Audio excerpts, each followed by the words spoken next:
पश्चिम ने पिछले 200 वर्षों में आकर हमारे यहां श्रम का महत्व जीरो कर दिया। और क्यों हुआ? क्योंकि राजा ऐसा रहता है तो हम ऐसे रहेंगे, मालिक ऐसे रहता है तो हम ऐसे रहेंगे। अंग्रेज ऐसे रहता था, जूता लाने के लिए कोई और आदमी, कपड़े पहनाने के लिए कोई और आदमी, उसकी टांगों के ऊपर कपड़ा बिछाना है कि गिर ना जाए, खाना, इसके लिए भी एक आदमी। देखा ना, ईश्वर कभी आपको ऐसा ना बनाए कि आपके भोजन से कुछ गिरे, इसके लिए कपड़ा किसी और को लगाना पड़े। वो एक कपड़ा रोल लेके देखते ना, वो लगा देता है एक एक चीज, क्योंकि हमने श्रम को समाप्त कर दिया। अगर हमने राम सुने होते, अगर हमने छोटे ठाकुर सुने होते, तो हमें पता होता कि हमारा भगवान भी जब मनुष्य के रूप में आया तो उसने पंचवटी में कुटिया बनाने के लिए वनवासियों की सहायता नहीं ली। दोनों भाइयों ने स्वयं अपनी पत्नी के साथ मिलकर उस महल को खड़ा किया जिसके आगे त्रैलोक्य के महल थे।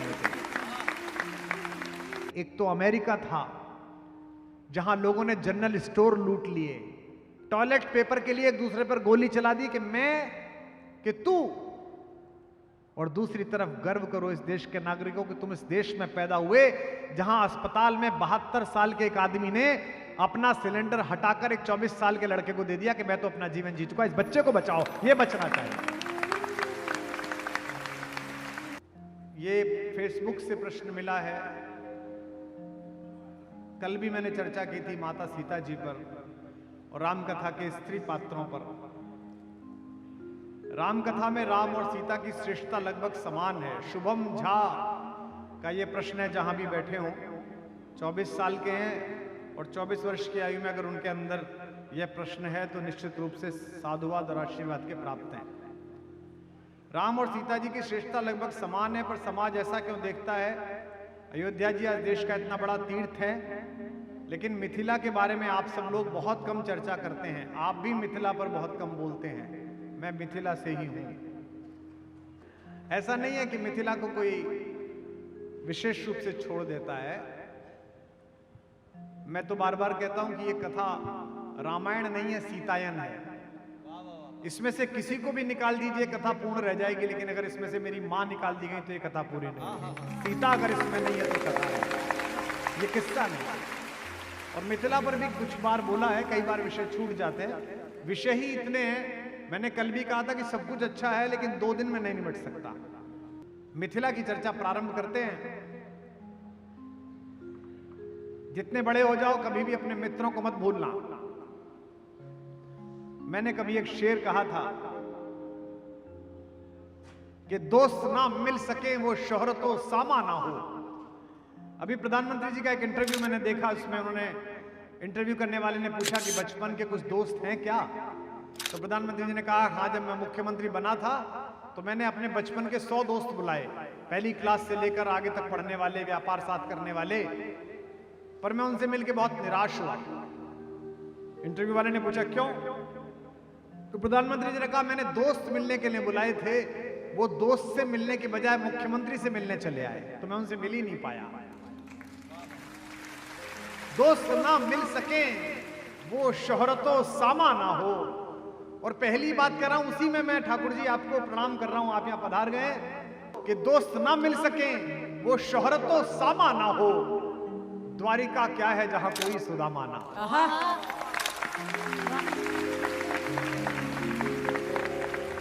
अगर आपकी द्वारिकाओं में सुदामा नहीं आते तो आपकी द्वारिकाएं खंडर हैं। अगर आपकी अयोध्याओं में राज्याभिषेक के समय केवट नहीं पधारते तो आपका राज्याभिषेक शून्य है। मिथिला से हमारी मां आई हैं, उनके यहां से एक झा जी हैं, 24 साल के, उन्होंने प्रश्न खड़ा कर दिया कि आप अयोध्या पर कल बहुत बोले, मिथिला पर क्यों नहीं बोले? मिथिला पर हम क्या बोलेंगे? मिथिला जाएं तो उस जमीन को प्रणाम करते हैं, जनकपुर जाएं तो अपने मामा के घर को प्रणाम करते हैं। था सदाचार सत्कार जहां, अनुरक्त जहां पर सस्ती थी, कंगाली जहां न बसती थी, ऐसी विदेह की बस्ती थी। एक राजा ने अपनी जनता को अकाल से पीड़ित देखा तो राजा ने कहा मैं खुद हल चलाऊंगा। ऐसे राजा कितने हैं जो सोचे कि मैं स्वयं ये बीड़ा उठाऊंगा? लोकतंत्र के नवीन राजा बैठे हुए हैं, सांसद जी बैठे हुए हैं, विधायक जी बैठे हुए हैं, लेकिन ऐसे राजा कितने हैं जो कहें कि प्रजा पीड़ित है, आओ मैं ये काम करता हूं। कंगाली जहां न बसती थी, ऐसी विदेह की बस्ती थी। पीड़ित अकाल से प्रजा देख, राजा हो गया किसान जहां। और जहां शुभम झा बैठे हो, उनको बताना कि हम माँ की जगह को, अपने नंदसाल को भी उतने ही आदर से याद करते हैं जितनी अपनी अयोध्या को याद करते हैं। पीड़ित अकाल से प्रजा देख, राजा बन गया किसान जहां। किस भांति वहां का वर्णन हो, प्रगति शोभा की खान जहां। जहां स्वयं श्री जानकी जी प्रकट हुई हो, उस मिथिला का क्या वर्णन है। आप सबको पता है कि जानकी जी मिथिला में पैदा होंगी, इसकी योजना सैकड़ों वर्ष पहले बन गई थी। मिथिला के एक राजा थे निमि।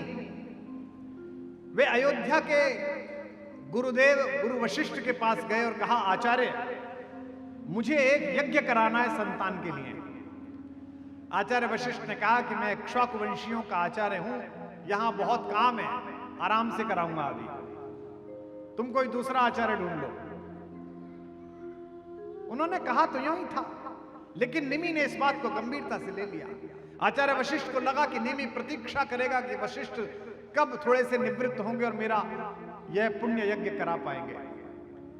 लेकिन राजाओं को भी जल्दी होती है अपना उद्देश्य पूरा कराने की। निमि ने एक दूसरा आचार्य ढूंढ लिया। वो आचार्य इतना योग्य नहीं था जितने वशिष्ठ थे। वशिष्ठ तो गुरुनाम गुरु हैं। वशिष्ठ तो हमारे सप्तऋषियों की आभा का प्रथम सोपान है।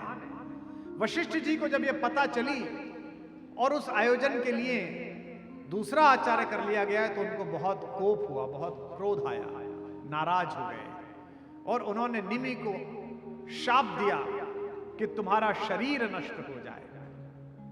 अब निमि उत्तराधिकारी पैदा करने के लिए यज्ञ कर रहा है और वशिष्ठ जी ने शाप दे दिया कि तुम्हारा शरीर नष्ट हो जाए। वशिष्ठ जी का शाप उचित नहीं था। निमि अपनी इच्छा से यज्ञ करा सकता था। निमि का शरीर नष्ट होने लगा। अब उत्तराधिकारी कैसे मिले, तो निमि के शरीर को मत कर जो निकाला गया, मिथि निकाली गई, उससे एक नया बच्चा पैदा हुआ जिसने मिथिला राजवंश की स्थापना की। क्योंकि निमि की मिथि से वो बालक पैदा हुआ, इसीलिए उसको मिथिला कहा जाता है। उस राजवंश का नाम मिथिला रखा गया। देवता आए, देवताओं ने कहा कि वशिष्ठ जी ने गलत किया, महाराज निमि आपके साथ ऐसा होना नहीं चाहिए। महाराज निमि ने कहा कि ठीक है, मेरा शरीर जाने दीजिए, मेरा उत्तराधिकारी हो गया, आप मुझसे प्रसन्न हैं तो मुझे एक वरदान दीजिए। यहां से माता जानकी की प्रकट होने की भूमिका तैयार हो रही है। कहा कि वरदान मांगिए। तो उन्होंने कहा कि जिस प्रकार से मैं इनके द्वार तक गया और इन्हें आदर मुझे नहीं मिला, मुझे वरदान दीजिए कि एक दिन ऐसा आए कि इनका युवराज मेरे द्वार तक चलकर आए। देवताओं ने कहा कि वरदान फलित होगा। आपके घर में श्री जगदम्बा स्वयं प्रकट होंगी। जब श्री हरि अयोध्या में जन्म लेंगे राम के रूप में, तो उनके वरण के लिए वो आपके द्वार तक पधारेंगे। अब देखिए कितनी वैज्ञानिक बात है। देवताओं ने कहा कि महाराज निमि, ये जो सुख पैदा होगा इसे तो आप देख ही नहीं पाएंगे। तो निमि ने कहा वरदान मैंने आधा ही तो मांगा है, मुझे वरदान दीजिए कि मैं प्रत्येक मनुष्य की पलक पर बैठा रहूं।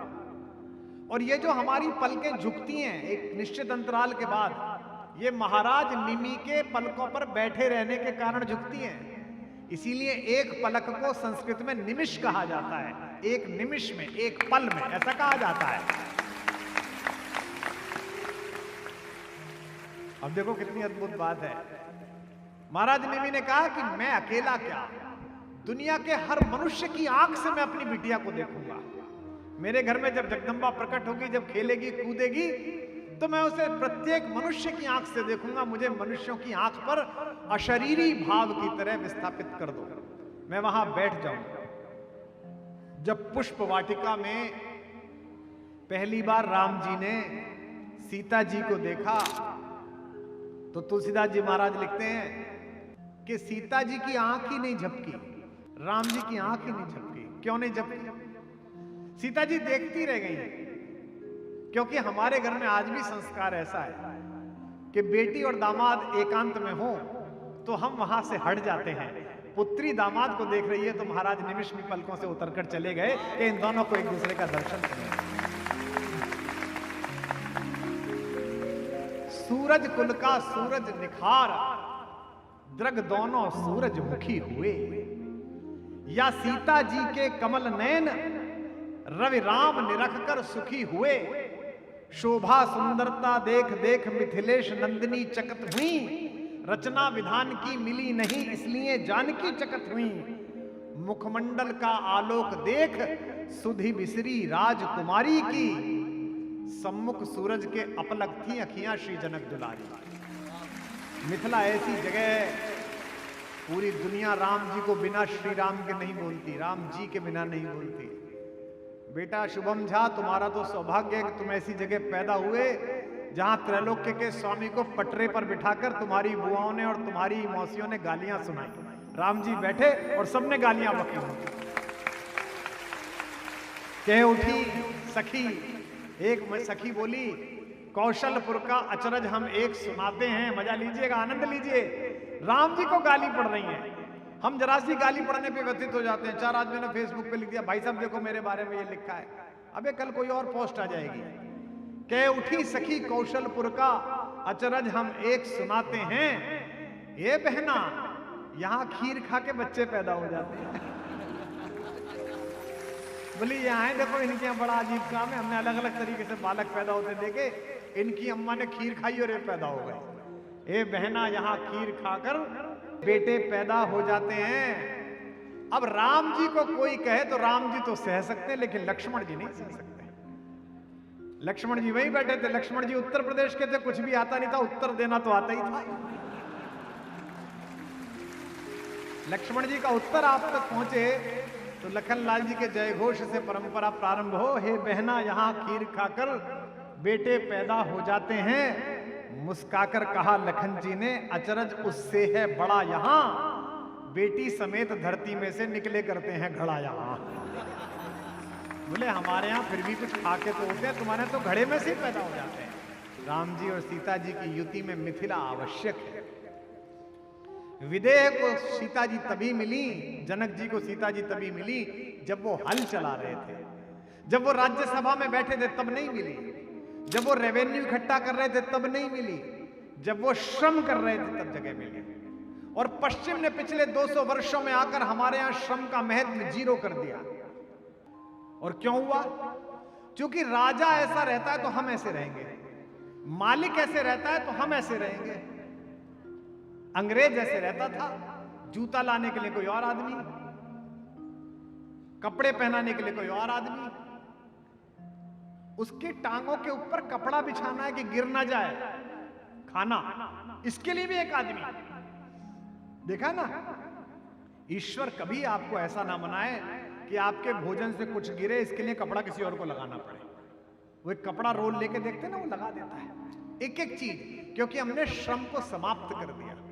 अगर हमने राम सुने होते, अगर हमने छोटे ठाकुर सुने होते, तो हमें पता होता कि हमारा भगवान भी जब मनुष्य के रूप में आया तो उसने पंचवटी में कुटिया बनाने के लिए वनवासियों की सहायता नहीं ली। दोनों भाइयों ने स्वयं अपनी पत्नी के साथ मिलकर उस महल को खड़ा किया जिसके आगे त्रैलोक्य के महल थे। क्योंकि साधनों के भोग से शांति नहीं मिलती, साधनों के व्यामोह से बाहर निकलने पर शांति मिलती है। शांति मिलती है श्रम से। सत्यमेव जयते के साथ साथ श्रम एव जयते भी इस देश को सीखना चाहिए। नौकरियों की चर्चा कैसी करते हैं? भाई साहब बड़ी अच्छी नौकरी मिल गई है। मैं कॉलेज में पढ़ाता था जी, 17 साल में असिस्टेंट प्रोफेसर रहा, फिर एसोसिएट प्रोफेसर हो गया, फिर इस्तीफा दे दिया। तो कॉलेज में जो लोग नौकरी करने आते थे तो कई नए बच्चे अच्छे प्रतिभाशाली, मैं उनसे कहता था यार साइंटिस्ट बनो, IAS की तैयारी करो, फला तैयारी करो। तो कई लड़के क्या कहते हैं, भाई साहब इससे अच्छी नौकरी नहीं है, कोई काम ही नहीं है, 2-3 घंटे क्लास पढ़ाई घर आ गए। कोई काम ना होना सुख है,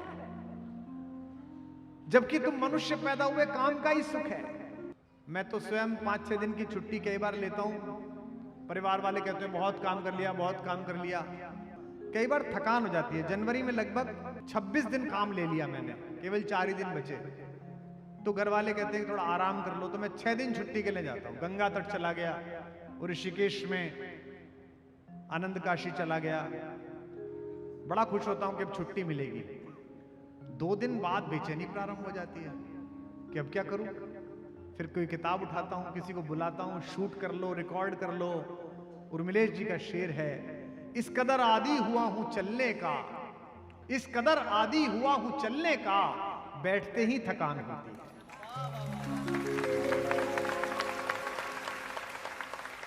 आलस्य मनुष्य के शरीर का सबसे बड़ा दुश्मन है।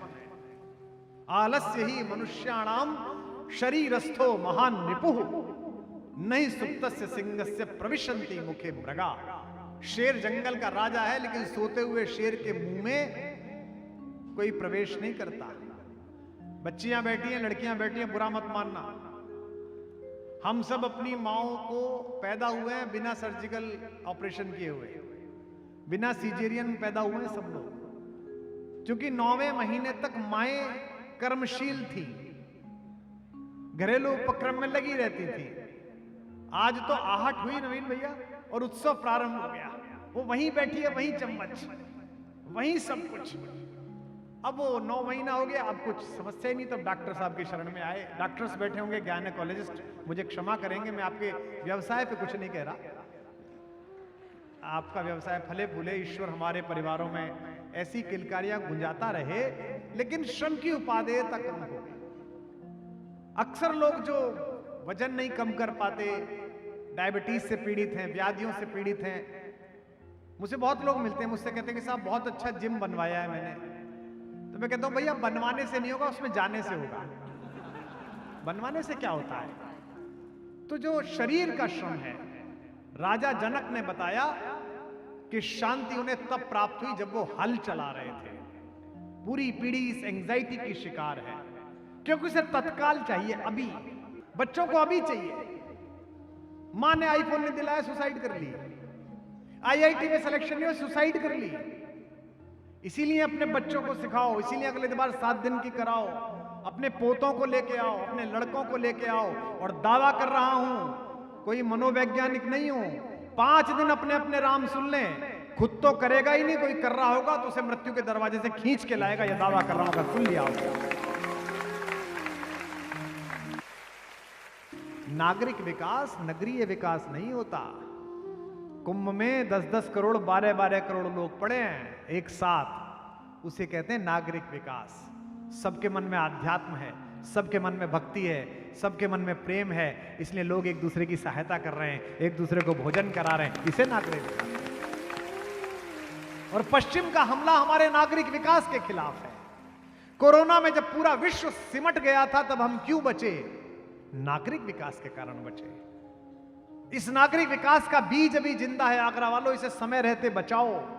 मैं आगे बैठे हुए बहुत सारे लोगों को जानता हूं जिन्होंने कोविड केयर सेंटर के टाइम, जब मैं कोविड में काम कर रहा था, 2700 गांवों में हमने कोविड केयर सेंटर खुलवाए थे। इन सब ने सहायता की थी मेरी। ये सब मेरे साथ लग गए थे। वहां सिलेंडर पहुंचना है, वहां रेमडेसिविर पहुंचनी है, वहां टोसली जुलैब पहुंचनी है। ये बीज केवल भारत में जिंदा है।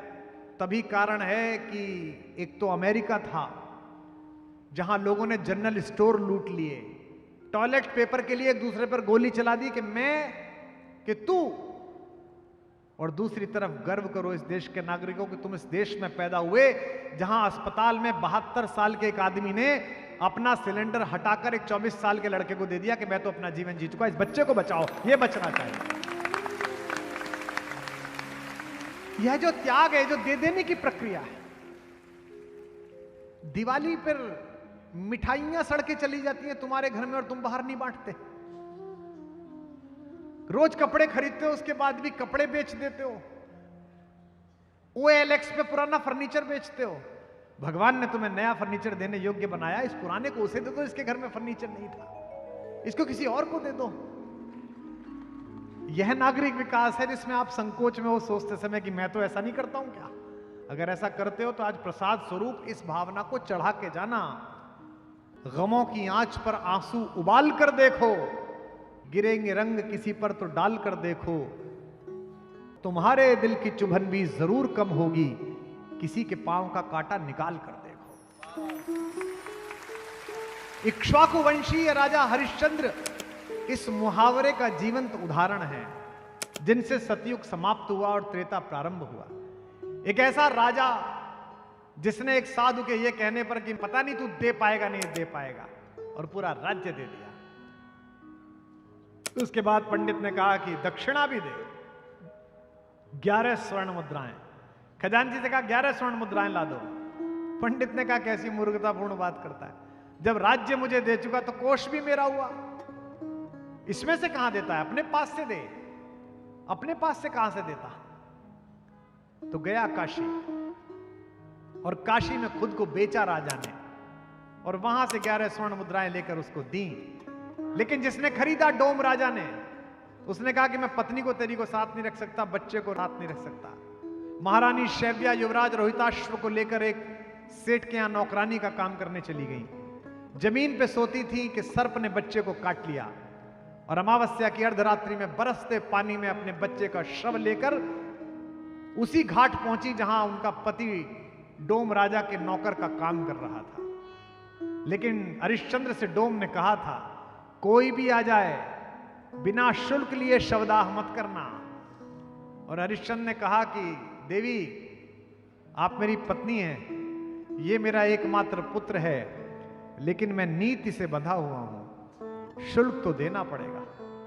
ये कहना आसान है, लेकिन आप जरा सोच के देखना उस दृश्य को कि एक राजा जो नौकर बन गया है, वो अपने बेटे का शव देख रहा है, लेकिन उस समय भी उसके मन में संविधान जिंदा है, कानून जिंदा है, उसके मन में नीति जिंदा है, सत्य जिंदा है कि नहीं अगर वचन दिया है तो अच्छा आधी रात तो उसे कोई देख भी नहीं रहा है, किसी को पता भी नहीं चलेगा और कोई बुरा भी नहीं मानेगा। यार बेटे का शब्द आता है, क्या हो गया, क्या खराब बात हो गई। अगली बात कह रहा हूं, आपकी ईमानदारी की परीक्षा तभी है जब बेईमानी के अवसर उपलब्ध हो और आप ईमानदार बने रहें।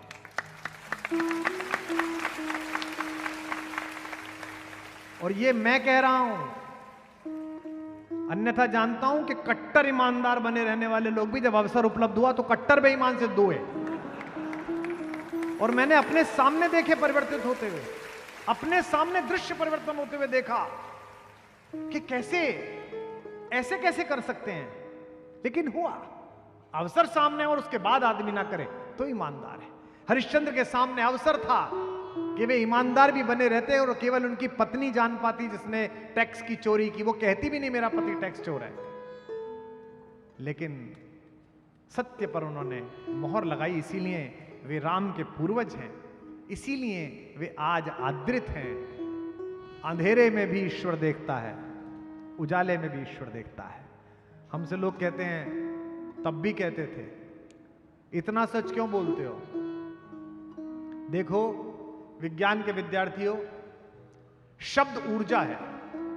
मैंने बोला तो मेरे गले से एनर्जी निकली, इस माइक में गई, इको हुई। हमें विज्ञान में पढ़ाया गुरुदेव ने, E = mc²। ऊर्जा न नष्ट की जा सकती है, न पैदा की जा सकती है, वो केवल रूपांतरित की जा सकती है। आने वाले 50 साल बाद नासा काम कर रहा है, दुनिया में जितनी आवाजें गूंज रही हैं सौर मंडल में, वो सब डिकोड होंगी। गीता कैसे सुनाई थी अर्जुन को श्री कृष्ण जी ने, वो डिकोड होगी। चलते समय राम जी ने क्या कहा था, डिकोड होगा। मैं आज जो कह रहा हूं वो भी डिकोड होगा, और मैंने कमरे में बैठ के बेईमानी से बचने के लिए जो जो बुरा भला बोला था वो भी डिकोड होगा। तो मैं अपना अगला जन्म क्यों बिगाड़ूं, ये जन्म तो मेरा ठीक चल ही रहा है। इसलिए सच बोलते रहो, इसलिए सच का काम करते रहो। इसकी वैज्ञानिक व्याख्या बहुत आवश्यक है। यहां बैठे सारे युवाओं, अगले किसी सत्र में भी जब प्रश्न करोगे तो किसी भी साधु संत से करना, किससे करना, मेरे में तो पात्रता भी नहीं है। आप जिस धर्म और संस्कृति में पैदा हुए हो परम वैज्ञानिक है।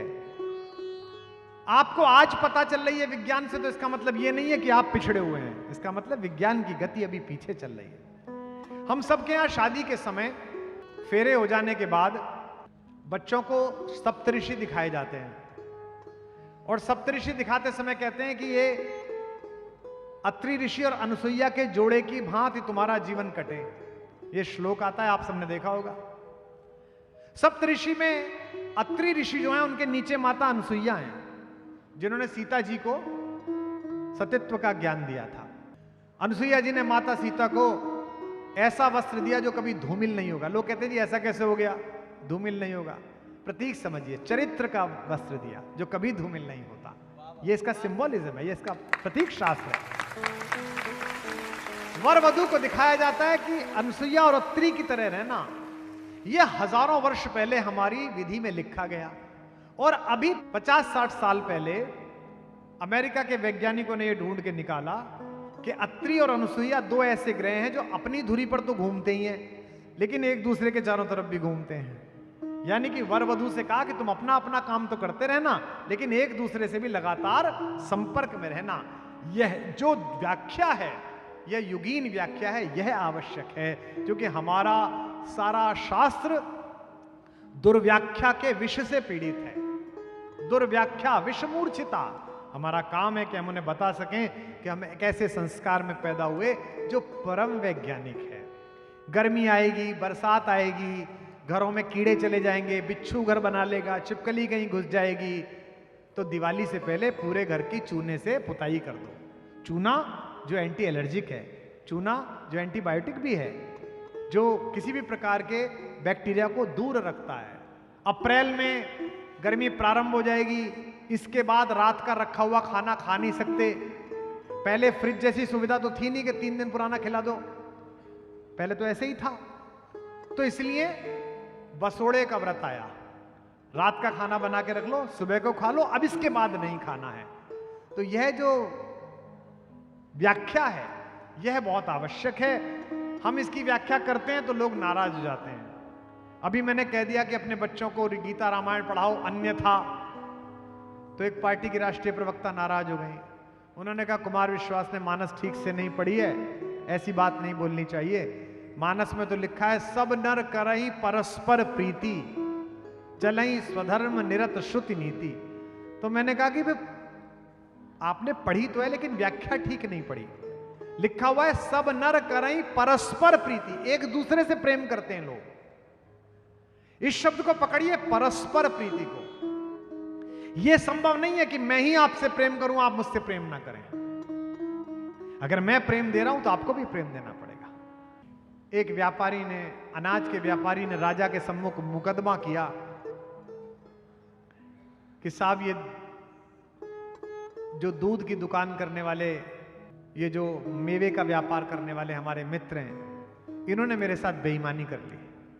दोनों को बुलाया गया, क्या हुआ? बोले साहब मैंने इनसे 1 किलो घी लिया था, देसी घी गाय का, और मैंने आके नापा तो वो 900 ग्राम ही निकला। तो राजा ने उस घी का व्यापार करने वाले सज्जन से पूछा कि भाई ये 1 किलो घी आप ही ने दिया? बोला जी महाराज। 1 किलो के पैसे लिए? जी महाराज। भाई ये तोल में तो 900 निकला है? बोले जी निकला होगा महाराज। बोले आप अजीब आदमी है, पैसे 1 किलो के ले लिए, 900 ग्राम निकला, फेर निकला होगा। बोले महाराज मेरे पास बाट नहीं है, मैंने सुबह इनसे 1 किलो जीरा खरीदा था, उसी से तोल के मैंने इन्हें 1 किलो घी दिया है।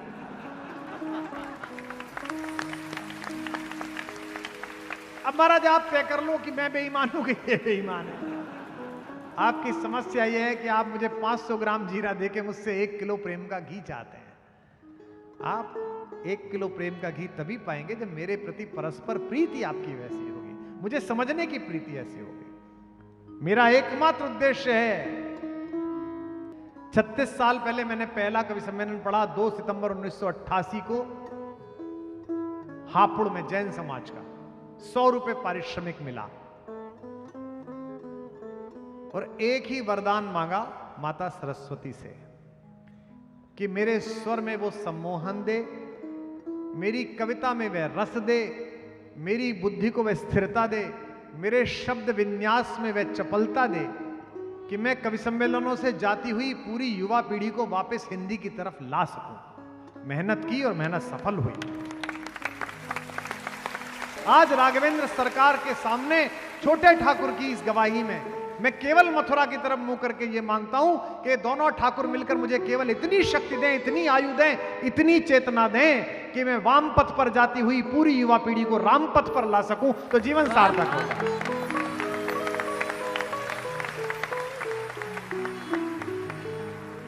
इसमें जो साथ आए उसका स्वागत है। जिस विश्वविद्यालय को बनाने के लिए दिन रात मेहनत कर रहे हैं, बनाएंगे, और ऐसा बनाएंगे जिसमें 24 साल का लड़का जब निकलेगा तो उसके जीवन में कभी डिस्प्रिन ना खाई होगी, उसने कभी बाजार का दूध ना पिया होगा, उसने कभी यूरिया का खाना ना खाया होगा।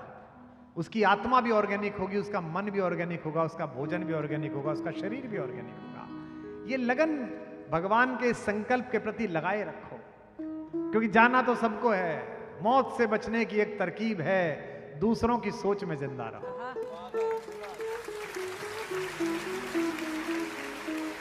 बड़े बड़े देखे हैं शमशान ऐसे लोगों की राख से भरा हुआ है जिन्हें यह भ्रम था कि उनके बिना दिन नहीं निकलेगा। अंत में आपकी सुकीर्ति रह जाएगी, अंत में आपका कृत्य रह जाएगा, अंत में आपका काम रह जाएगा। बस राम जी से कहते रहिए, ये जो लगन लगी है आपकी यहां बैठने की 2 दिन की, ये दीर्घ स्थायी हो, आपकी चेतना का प्रणाम दीर्घ स्थायी हो। हमारे यहां गाते ना लाला जी से, आपके लाला जी से कहते ना, लाला जी मोरी लागी लगन मत तोड़ना, लाला जी मोरी लागी लगन मत तोड़ना, लाला जी मोरी लागी लगन मत तोड़ना, लाला जी मोरी लागी लगन मत तोड़ना, लागी लगन मत तोड़ना, हो राम लागी लगन मत तोड़ना, लाला जी मोरी लागी लगन मत तोड़ना, लाला जी मोरी लागी लगन मत तोड़ना, लाला जी मोरी,